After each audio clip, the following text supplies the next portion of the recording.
This is Point of Inquiry for Friday, February 8th, 2008.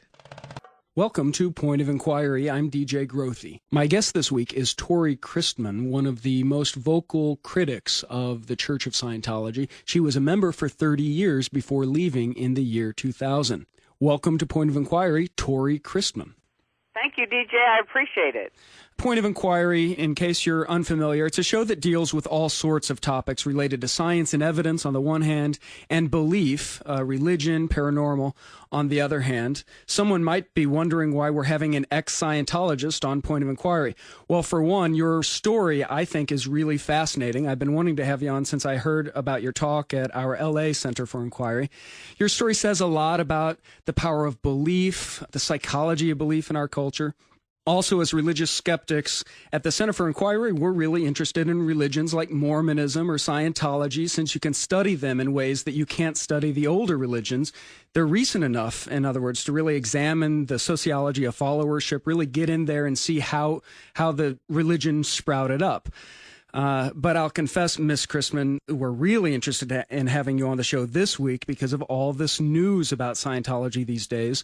These worldwide protests against the church, I think, this next weekend. Exactly.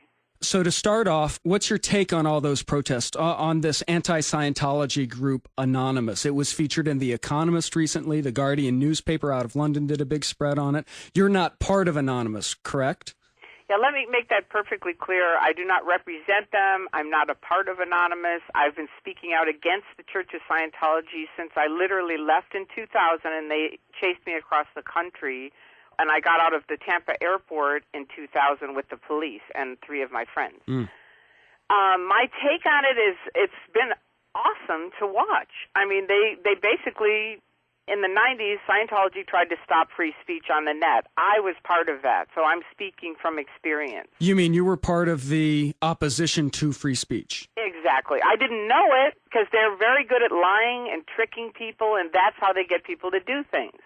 And they said, we can't tell you because you'll end up in deposition if we tell you. So you just go open these anonymous accounts, and we're going to do what we're going to do to handle these evil, horrible people. And I was like, okay. And I was kind of like... It was my best friend. I trusted this guy implicitly, right? Mm-hmm. So I was doing it. I'm opening these accounts. They had scared all Scientologists off of the Internet, so no one was reading the Internet. And really, frankly, they'd put a net nanny on the Internet so none of us could read the Internet, right? If we typed in anything, the bad stuff wouldn't come up. Okay. I'm trying to follow you here. You're talking about Anonymous. That's an organization right now, but also recounting back in the 90s, you were part of an opposition to critics of the Church of Scientology back then. Exactly. I'm just trying to connect, in the 90s, I was part of that. They tried to shut down a news group where people that had left Scientology were talking about Scientology. And Scientology themselves tried to crash that news group. And so what's Anonymous? Anonymous is basically, this is my understanding, is anonymous. Anybody is anonymous until you come out and say your name. I'm Tory Christman, so I'm not anonymous. Do you see what I mean? Yeah. But anonymous is basically, if you join a website or a bulletin board, that doesn't require individual representation to post. It comes up and identifies you as anonymous, right? Mm-hmm. So that was kind of how it sprouted out, right? And there's people from all different kinds of religions and walks of life and ages that are anonymous. It's really like this underground worldwide thing that's sprouting up of, call them anti-Scientologists, who are all working together to, what would you say, expose the church or... I don't call them anti-Scientologists. I don't. They're people that they basically started looking into it after what happened with Scientology now, 10 years after that thing in the 90s, ordered the Tom Cruise video be taken off of YouTube, right? It got leaked onto YouTube where, you're either in or you're out, right? Right. It's like, man, you're either in or you're out. Right. And that is how Scientology is. That's what they believe. Where he laughs so eerily over and over. The way I do everything. There's nothing part of the way for me. It's just... It's spooky, right? But that's the behind the scenes, and they didn't want that scene, right? So they're like, get it off. Now, these people were like, wait a minute, this is the Internet. And it's the same thing. I sat back and went, I can't believe it. Here's Scientology 10 years later doing the same thing. In the 90s, I didn't get to finish it. A ton of computer geeks and people that never were in Scientology started looking into Scientology and trying to expose their abuses once they learned of them. So now it's 10 years later, anonymous, they do kind of the same thing, only it's thousands of people all around the world looked into it, realized all these abuses are happening, are willing to stand up and take a stand on it.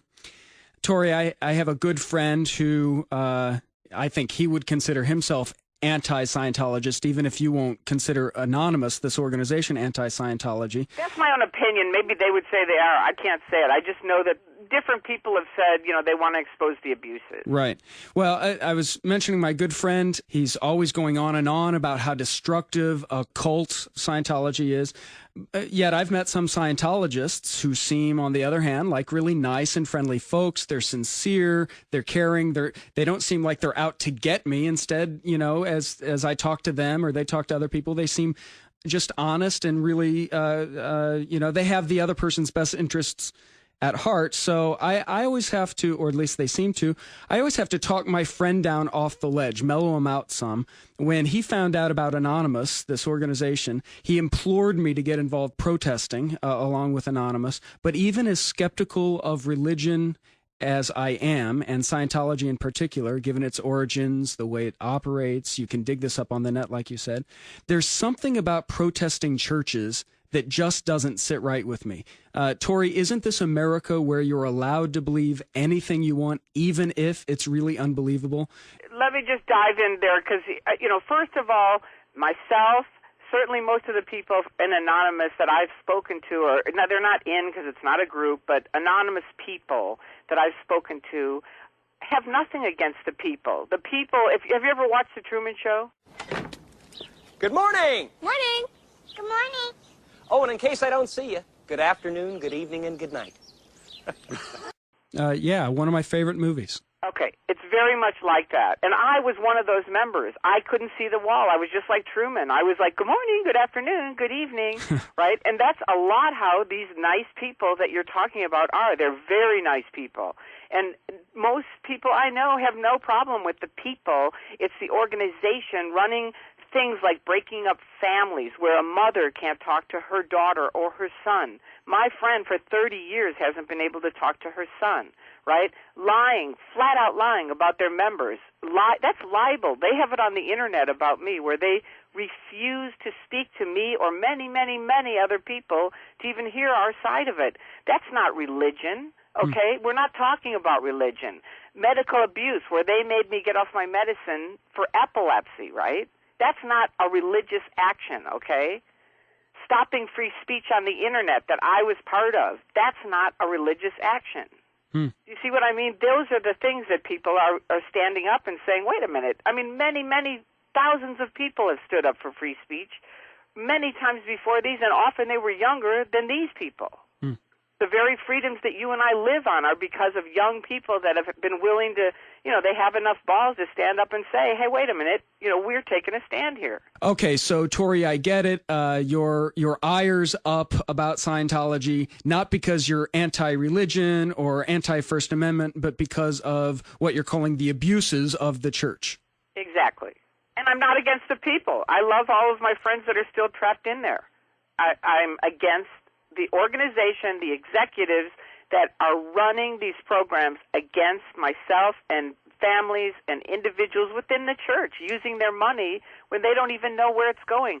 They're not allowed to read a book, right? And that started helping me wake up. A young man said to me, if you're free, why can't you read certain books? Wow. And I couldn't stop thinking about that. Well, as free thinkers, listeners to Point of Inquiry can get that point, I'm sure. Let's go back a little and talk about your time in Scientology. You're a 30-year Scientologist, well, an ex-Scientologist. Tell me about what hooked you into Scientology at first. From an outsider's point of view, the doctrines, when you dig into them, they really seem outlandish. How could you have believed them in the first place? Okay, well, first of all, what is out there now is their very top secret information about Xenu, right?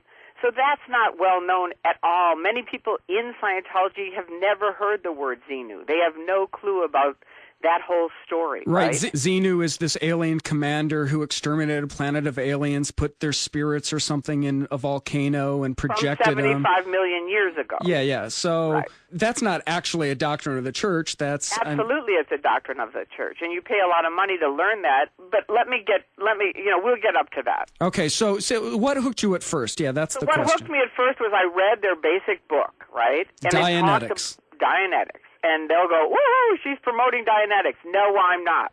And I'm going to tell everybody right now, even if you buy Dianetics, you are going to be on Scientology's mailing list for the rest of your life. And I promise that. That's how I'm getting mail from them, and I'm declared suppressive and expelled from Scientology. Yeah, maybe I shouldn't admit this on the air, but that's true for me. I get so much from Scientology right now. And, hey, I kind of like the attention. Okay. Yeah. Well, my fear is this. There's young people out there who get their attention, right? That's kind of what got me into it, quite frankly. I read the book. It sounded good. You could clear people. I wanted to help people. I was in college, thought, this is too much, this other guy sounds great. You can clear people. What do you mean by clear people? I hear the phrase clear the planet. Right. Hubbard said in Dianetics, you have two minds.